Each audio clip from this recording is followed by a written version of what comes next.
আরব সাগরে সৃষ্ট গভীর নিম্নচাপটি ঘনীভূত হয়ে ঘূর্ণিঝড় আসনায় পরিণত হয়েছে। শনিবার রাতের মধ্যে এটি ভারত ও পাকিস্তানের উপকূলে আছড়ে পড়তে পারে। তবে আসনাকে অত্যন্ত বিরল ঘূর্ণিঝড় হিসেবে আখ্যায়িত করেছেন আবহাওয়াবিদরা। এই ঘূর্ণিঝড়টির নাম দিয়েছে পাকিস্তান। আসনা অর্থ স্বীকার করা বা প্রশংসিত। আবহাওয়াবিদরা বলছেন আসনা একটি বিরল ঘূর্ণিঝড়। এর কারণ সাধারণত সমুদ্রপৃষ্ঠ বা জলভাগে রূপ নেয় ঘূর্ণিঝড়, তারপর তা স্থলভাগে প্রবেশ করে। কিন্তু এক্ষেত্রে সম্পূর্ণ উল্টো ঘটনা ঘটেছে। স্থলভাগ পেরিয়ে আরব সাগরে গিয়ে ঘূর্ণিঝড়ের রূপ নিয়েছে আসনা। আবহাওয়াবিদরা আরও জানিয়েছেন 1976 সালের পর এই প্রথম এমন ঘূর্ণিঝড় হচ্ছে। এমনকি 1891 সাল থেকে 2024 সালের মধ্যে মাত্র 3 বার এই ধরনের বিরল ঘূর্ণিঝড় হয়েছে।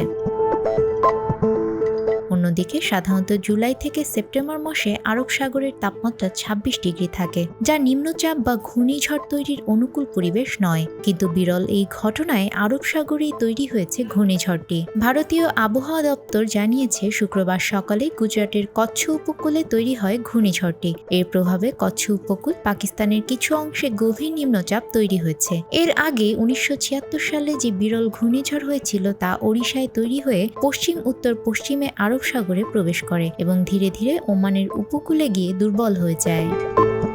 নিউজ ডেস্ক, আমাদের সময়।